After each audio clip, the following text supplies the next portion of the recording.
Okay, I think we're ready to get started.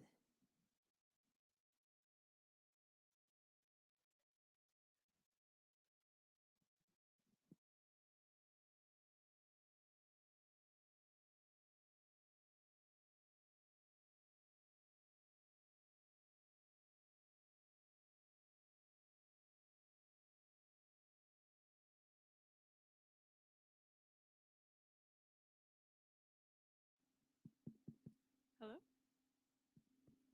Is that on? Great. We are going to be trendsetters and present from down here. So hi, everybody. Thanks for coming to join us to learn more about Clean Water Act funding opportunities out of EPA's Region 9 office. My name's Kelli Williams, and I work as a project officer in the Tribal Clean Water section. Hi everyone, my name is Madeline Gutieruiz. I also work in the Tribal Clean Water section as a project officer. We will reserve some time at the end for questions, so if folks could hold on to their questions till the end, that would be great. Today we're going to be going over 3 different funding opportunities available for tribal surface waters.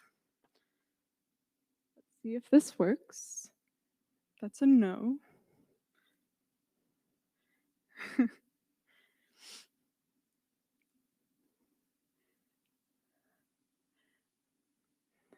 Thank you.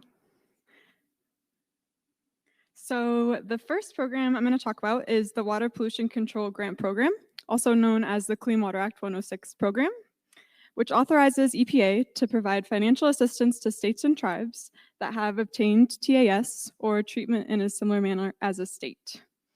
These programs are designed to control, prevent, and eliminate water pollution control, as well as educate tribal members and the general public. Let's try again. Oh, that worked. So this is just an overview about how the funding works. Funding amounts from 106 range from about 40K to 200K. Factors like past performance of grants, size of reservations or trust lands, ULOs or unliquidated funding amounts, allocations that we receive from headquarters, and how many requests we receive all can affect the amount of funding that can be awarded to tribes. A class exemption waiver for match requirements in tribal PPGs went into effect October 1 of 2021. And this was to relieve burdens from tribes and also for the 106 program and also for PPGs. Slide. Great. So this shows the total national 106 allocation over the past 17 years. A portion of 106 funds is set aside and allocated to EPA regional offices to make allotments to eligible tribes. As you can see, the number of TAS eligible tribes has increased, while the national funding appropriation for 106 has stayed about the same or decreased in a few occasions. In fiscal year 23, we received about 9 million, which was a small increase of about 100K from fiscal year 22. For the upcoming fiscal year, we're expecting a similar increase in allocation. 106 grants can support a wide variety of water pollution prevention and control activities, but at its core, it includes monitoring assessment of water quality and associated data management, reporting on water quality assessments, identifying impaired waters and TMDLs. But a good basis for any program is having trained and qualified staff who's able to do the work and identify and prioritize water quality issues. These photos are some staff at the Owens Valley Indian Water Commission taking water quality samples with field instruments. This is just another example at 29 Palms Band of Mission Indians conducting water quality monitoring sampling along the Colorado River. And one more photo at the Water Quality Act workshop, which is folks conducting microinvertebrate sampling along the Colorado River. Clean Water Act 106 can also be used for outreach and education and training of tribal members. This photo is community outreach at 29 Palms. And some additional eligible activities include developing and implementing groundwater or non-point source management programs, attending trainings and workshops and other events to build and share technical knowledge, and developing tribal water quality standards. This list is not inclusive, but can serve as some common work plan activities done under 106. You can always consult with your project officer for other ideas, or if you have ideas that you may not know are eligible. So this is kind of a standard work plan. Whatever activities you choose can be included in a work plan and budget. And part of a work plan should always include a work plan task with milestones and environmental results and their completion dates. Specific deliverables that are to be submitted to EPA, such as a summary of trainings or activities, the estimated cost for each task, and the furthest column is a status column that folks often include that you can update as your quarterly reporting requirement. Some of the reporting requirements for Clean Water Act 106 include a QAP or a QAPP, a WQAR, a water quality assessment report, and to submit data into a WQX compatible format and to formally store it, which no longer exists. This is an update with the new updated Clean Water Act 106 guidance, and some exceptions can be granted to this requirement, and regions have discretion in this implementation. So this is a schedule for the upcoming fiscal year for the 106 funds. The cutoff date for attaining TAS for 106 is October 31 of this year, so coming up quite soon. The second deadline is to submit proposed budgets and work plans to your project officer. The third is to have approval for those budgets and work plans. And the fourth is, in spring 2024 to submit that application into grants.gov. So this is new. This is our revised guidance that was finalized earlier this year. Folks probably have seen this if you work under the Clean Water Act 106 program, but we solicited comments from nations and received positive feedback. This went into effect, I think, January 11 of this year. And if folks have questions, you can contact either Kate Pinkerton, your own project officer, or me, myself, Kelly, about the 106 program. And I will pass it off to you, Maddie. All right. Thank you, Kelly. How you guys feeling? It's the end of the day. We're almost there. Before we get started, I just kind of want to get a feel of how many people already have a non-point source grant. Yeah, that's a pretty good amount. How many folks are looking to get a non-point source grant? Not too many. So it looks like we have maybe newer folks in the room. Great. Well, let's get started then. So hi, folks. Again, my name is Madeline Gutieruiz. I am a project officer with the Tribal Clean Water Section, Region 9. Today, we're going to be talking about the Clean Water Act Section 319 Non-Point Source Pollution Control Grant Program.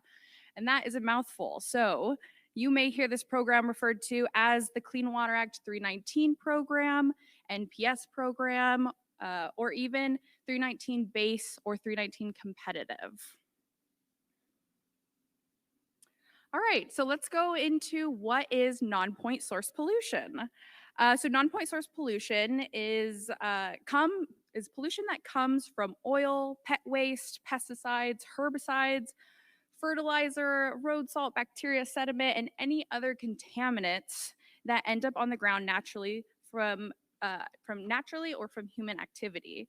This pollution is caused when runoff such as rainfall, snowmelt, or irrigation water runs over land through the ground, picks up pollutants, and deposits them into rivers, lakes, and other bodies of water. States have reported that non-point source pollution is the leading remaining cause of water quality water quality problems. So, of course, naturally, this is a big issue that we're dealing with all throughout the nation. Although the effects of non-point source pollutants can vary on specific waters, We do know that they can have harmful effects to human health. They can contaminate water drinking supplies, recreational areas, fisheries, and can affect wildlife.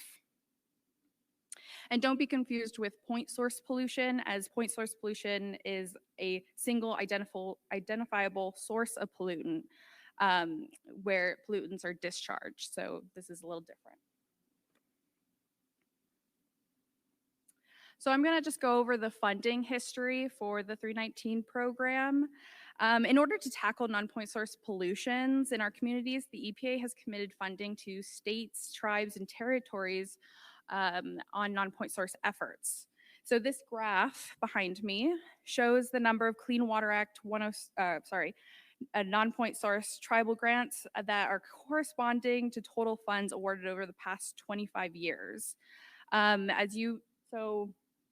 It's kind of hard to see this graph, but the orange or the smaller bars there are the tribal allocation for non-point source money, where the taller brown bars are overall the whole nation, that is non-point source money that's dedicated to the whole nation.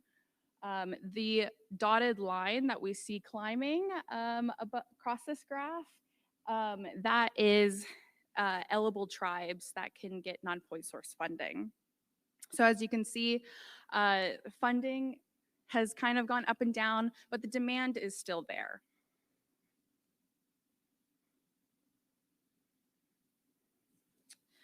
All right, so now I'm going to break down the funding, what is available. Like I said before, we do have different types of funding. So this could be base funding or competitive funding. So I'm going to break down base funding real quick. So base funding amount will be available for each tribe, eligible tribe. To be considered an eligible applicant, the tribal nation must be a federally recognized tribe.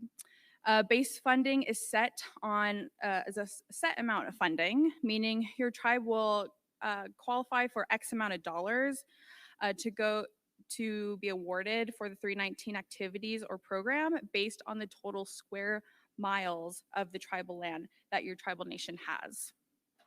In the past, this base funding was split into two different categories. But as of fiscal year 23, those categories have shifted from 2 to 4. The Tribal Section 319 Grant Award has been made in these 4 portions on the graph. If you can't see them, I'll read them out to you. $45,000 for tribes with less than 2 square miles of total land. If you are a tribe with equal to or greater than 2 square miles of land and less than 50 square miles of total tribal land, you'll get $50,000.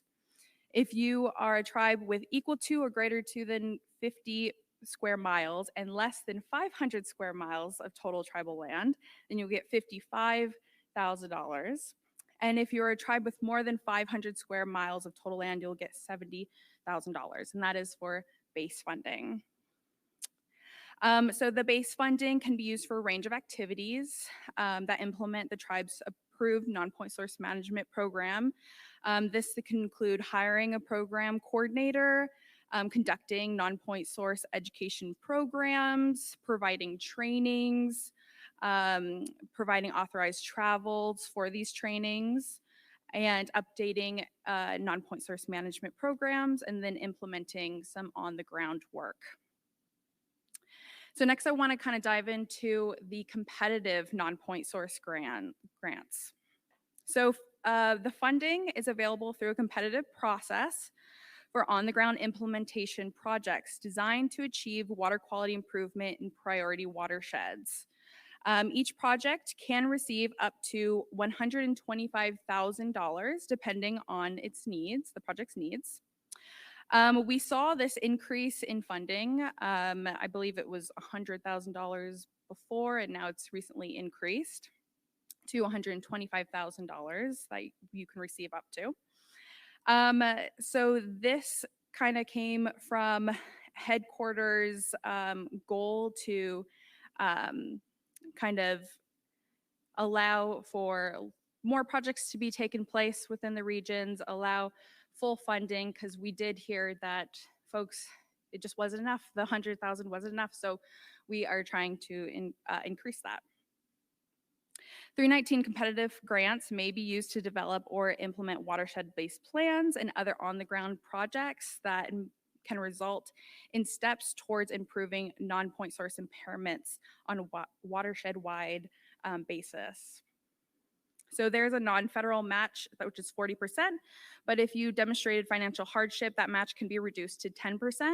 And if your non-point source or 319 grant is in a PPG, then the match is waived. All right, now let's dive into how we can use the 319 funds. The most common source of non-point source pollution comes from the list here on the slide.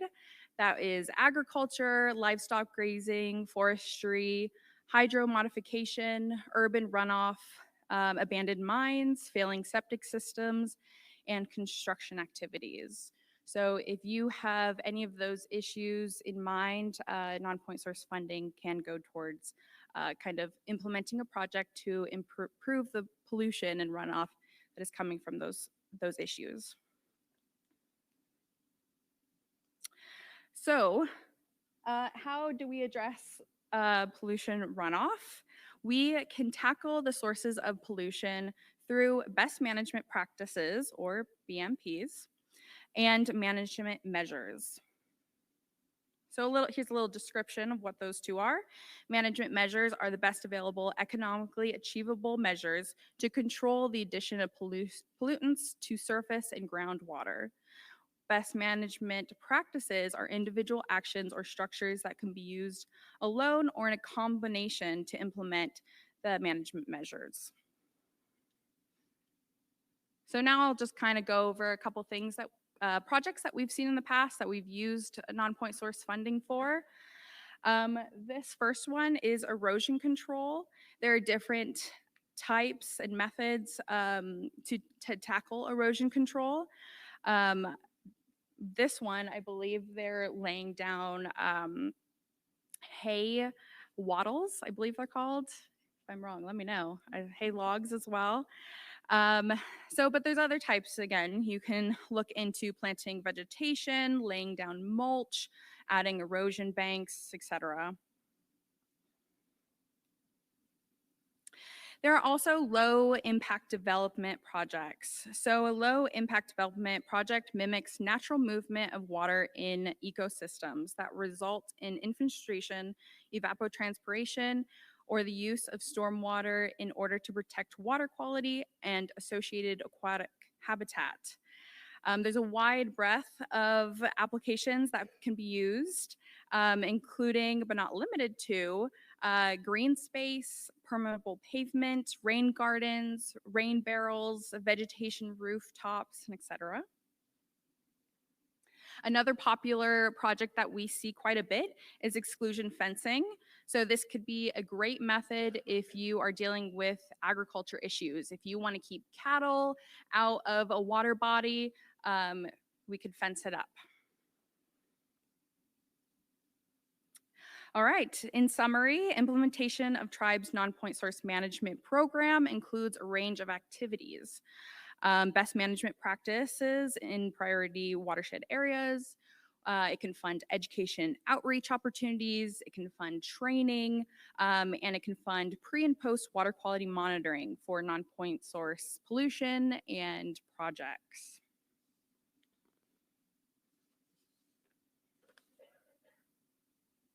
So if you have not received a non-point source grant before, here's what the schedule looks like for this upcoming year. And if you're looking to apply for a non-point source grant in the following fiscal year, this is the schedule. As you can see, some of these dates are anticipated. So what I really recommend is keeping an eye out and keeping in contact with your project officer in the region. They will send you the information, the deadlines, more accurate deadlines than this. This is just kind of a estimated deadline.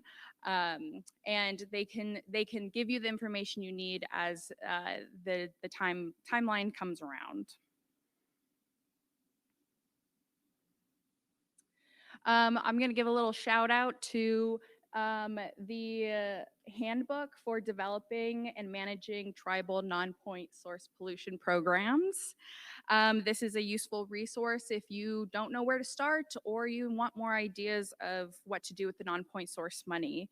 And again, talk to your project officers. Your project officers will know about where the money can go and what kind of projects are eligible for this funding opportunity. So reach out to them. They'd love to have a conversation. Up here are the contact informations for our non-point source leads for our section. We have Howard Kahn and Larry Murrin. So again, these are their contact information. They are the leads, but feel free to contact your project officer since I'm sure you're hearing from them all the time. All right, now I'm going to pass it back to Kelly, and she's going to discuss what to do if you're a first-time applicant for the Clean Water Act Section 319-106 funding. Great, thank you, Maddie. So in order to receive either Clean Water Act 106 or Clean Water Act 319 funding, you have to have what we call FAE, Financial Assistance Eligibility. Also interchangeably can be used TAS, which we mentioned before, which stands for treatment in a similar manner as a state. If folks here have received 319 or 106 funding before, you probably already have this. So I'll just quickly go over this. So in order to receive this funding, you must complete an application and prepare it and submit it to your project officer, sorry, not your project officer, the first time applicant person, which is Loretta Venegas, who is sitting with us today. Hi, Loretta. And she will help you for tips and helps and how to get through this process. You can choose to apply to just 106 or just 319 or do them both at one time. So the key requirements for getting TAS are you must be federally recognized. You must have a governing body that can carry out substantial government duties and powers, such as tribal ordinances, codes, and a tribal constitution. You must demonstrate capability of managing the program. This could be showing that you have other EPA grants already in place, such as GAP, or running a casino or a gas station or a public health program. You can display this in many ways. And finally, that you have legal authority over the water resources on the reservation. And also just a plug for if you get new trust land, you need to amend your original 319 or 106 TAS application in order to do Clean Water Act work on those water bodies. And the final Clean Water Act program we'll cover today, thanks everyone for sticking it out with us, is the Section 104B3 program, also known as the Wetland Program Development Program, also known as WPDG or Wetlands Grants, lots of names for it. So just a little bit of background on the WPDG funding. The grant awards are generally made in amounts of 50 to 500K. And for 1 to 4 year projects, and just for some context, we generally see people coming in for grant amounts of around 50 to 200K. There's a federal match requirement for these funds, but like the other Clean Water programs, if you put them in a PPG, that match is waived, but the match is 25% of total project costs, if not in a PPG. I'll cover this more on a later slide, but WPDG work can be completed on an annual basis. Is competed for on an annual basis. There's both a regional WPDG competition and a national WPDG competition, and they happen on like vice versa years. So 1 year it'll be national, and the next year it'll be regional, and it continues in that cycle. So folks obviously know what a wetland is. It is these things with surface waters for at least part of the year, with hydraulic soils and water-loving plants. For example, this can be things like seeps and springs, salt marshes or freshwater marshes, riparian corridors, playas or cienagas, vernal pools, and other things as well. And shown here is Cienega Creek Preserve in Arizona.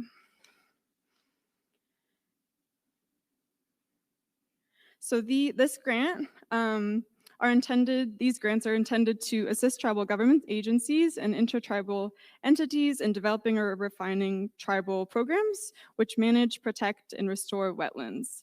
The primary focus of these grants is to build or refine tribal wetland programs, and they're not meant for running an existing wetland program unless you're incorporating new or experimental methodologies, which I'll cover on a later slide. And these funds can be allocated to all wetlands except wetlands for wastewater treatment. So there are 4 core elements of any wetlands program, and the first one is monitoring assessment. The second one is regulation. The third is voluntary restoration and protection. And the final is water quality standards. So some examples of wetlands activities that can be done. And as we discussed, Clean Water Act restricts the use of these funds to only developing or refining a wetland program by conducting or promoting the coordination and acceleration of research, investigation experiments, trainings, demonstrations, surveys, and some eligible activities are listed on this slide here. But they can be creating and testing a wetland monitoring program, using existing wetlands data to assess priorities for wetland restoration, or writing a wetland restoration design plan, to complete a wetland restoration project using new or experimental methodologies, or training staff on how to monitor wetland condition and water quality control. So here's just some additional info on the WPDG program. It's a competitive grant program that is available to states, tribes, and intertribal consortia, and also local governments. It's funded, like I mentioned, on a biannual competition between the regional and the national competitions. The national competitions has a tribal set-aside of about 10% for the competition. And the national competition just closed a couple weeks ago, and the regional RFA is actually published at the moment, so available now. And this just goes over a little bit about the vice versa regional versus national programs. And you can apply under 2 different tracks. So for the track 1, it's open to just tribes and states, whereas track 2 is open to tribes, states, local government, interstate agencies, intertribal consortia, and also universities. The RFAs, when they're published generally for about 45 days, and you can apply both to the regional program and the national competition with the same application. And as with any competitive program, if you aren't successful, we encourage you to talk to your project officer and get a debrief on what was wrong with your application or what you could do to improve it for the next competition. So these are the deadlines for the competitions, which I just mentioned. And as I mentioned, the regional competition on the bottom half of the screen is actually open now. The deadline is November 20th, so coming up quite soon. If you have any questions about that, talk to your project officer, start developing an application, and submit it for the competition. This is maybe hard to read, but just some tips on how to make a good competitive application for the wetlands grants. Just look quite carefully at the RFA when it comes out. They change slightly from year to year, and some generally include different regional or national priorities. So it's helpful if you try and hit on those priorities they're trying to focus on for that year. As for example, last year's was environmental justice, and it was a regional priority. Second bullet is to focus on the key information, and it's generally included in the first 2 pages of the RFA. They can be really long, so if you just put your energy towards those first 2 pages and get all the information you need there, if you're short on time. Third is we generally suggest that you follow the outline that's included in the RFA. It hits on very specific sections, and it makes it a lot easier for the folks that are reviewing those applications if you follow the structured outline.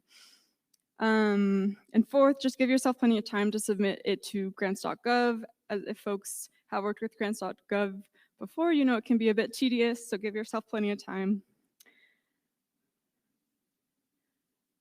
And this is just an update from our wetlands office.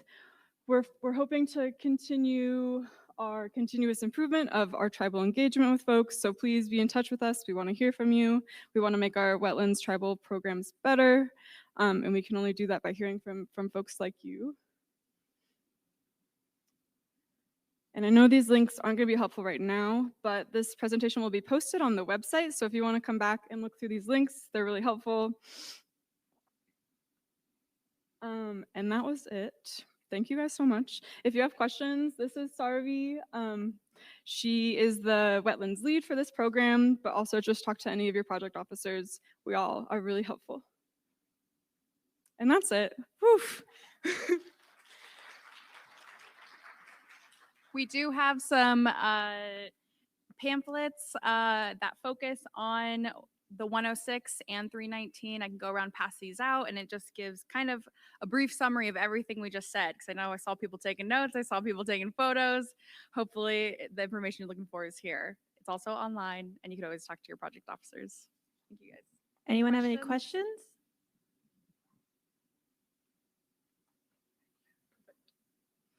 Maddie and I can also stick around in the room if you don't want to ask your question out loud. Is there anything online? No? It's on like the annual conference like portal website thing. Yeah. Yeah. And we just wanted to give you guys some more time for dinner and networking and stuff. Appreciate that.